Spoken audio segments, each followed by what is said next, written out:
देश की सत्ता पर नरेंद्र मोदी को काबिज हुए 7 साल पूरे हो चुके हैं। आज मोदी सरकार के 2.0 कार्यकाल को भी 2 साल पूरे हो चुके हैं। इसमें कोई शक नहीं है कि पिछले 2 वर्ष बेहद चुनौतीपूर्ण रहे, लेकिन पीएम मोदी के नेतृत्व में देश ने हर चुनौती को पार पाने का तरीका ढूंढ ही लिया।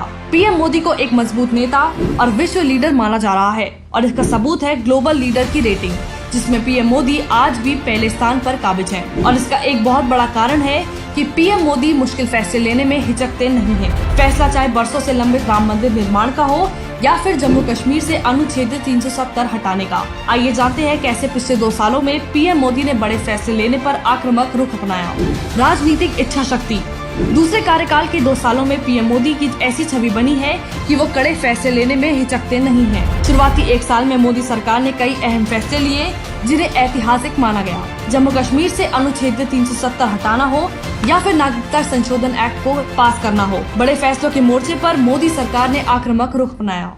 राम मंदिर और नए संसद का निर्माण। मोदी सरकार 2.0 में ही राम मंदिर और संसद के निर्माण की नींव रखी गई। खास बात यह है कि इन दोनों का भूमि पूजन कोरोना काल के अंदर हुआ। बरसों से राम मंदिर पर चले आ रहे विवाद पर मोदी सरकार ने विराम लगा और राम मंदिर के निर्माण का कार्य शुरू हुआ। यह हर देशवासी के लिए एक गर्व करने वाला पल बना है। सालों पुरानी शिक्षा नीति में बदलाव। जुलाई 2020 में पीएम मोदी की अध्यक्षता में केंद्रीय मंत्रिमंडल ने देश में नई राष्ट्रीय शिक्षा नीति को मंजूरी दी। नई शिक्षा नीति में 10+2 के फॉर्मेट को पूरी तरह खत्म कर दिया गया है। अभी तक हमारे देश में स्कूली पाठ्यक्रम 10+2 के हिसाब से चलता है, लेकिन अब ये 5+3+3+4 के हिसाब से होगा।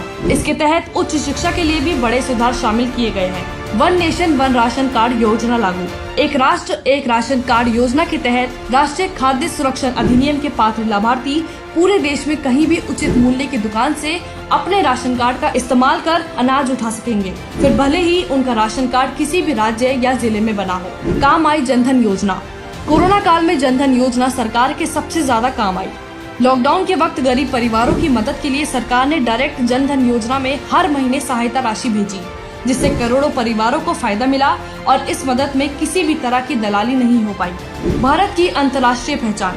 केंद्र में नरेंद्र मोदी सरकार के आने के बाद दुनिया के तमाम देशों के साथ भारत के संबंध मजबूत हुए हैं और देश का सिर सम्मान से ऊंचा उठा और अंतर्राष्ट्रीय पहचान मिली है। प्रधानमंत्री नरेंद्र मोदी ने अपने पहले कार्यकाल में 50 से ज्यादा देशों का दौरा किया और दूसरे कार्यकाल में भी पीएम मोदी ने करीब 11 देशों का दौरा किया है। अमेरिका के साथ भारत ने अपने रिश्ते मजबूत किए हैं। सऊदी अरब से लेकर यूएई सहित तमाम इस्लामिक देशों ने भारत को अपना मित्र देश बताते हुए कोरोना समय में भारत की हर संभव मदद की है। कोरोना की लहर। साल 2020 के शुरुआती महीनों में कोरोना ने देश में दस्तक दी, जिसके बाद से ये महामारी पग पग पर सरकार की परीक्षा लेने में लगी हुई है। लेकिन मोदी सरकार की पुरजोर कोशिशों का नतीजा है कि आज हम वैक्सीनेशन ड्राइव में बाकी देशों से कंधा मिलाकर काम कर रहे हैं। आज देश में पीपीई, मास्क और सैनिटाइजर का उत्पादन इतना ज्यादा होता है कि देश इसे दूसरे देशों में भी भेज रहा है। पिछले 1 साल में न सिर्फ भारत बल्कि पूरा विश्व एक मुश्किल समय से गुजरा है। ऐसे में अगर हमारे पास मोदी जी जैसा लीडर ना होता तो हमारे पास इस महामारी से ऊपर उठने का ख्याल भी नहीं आता।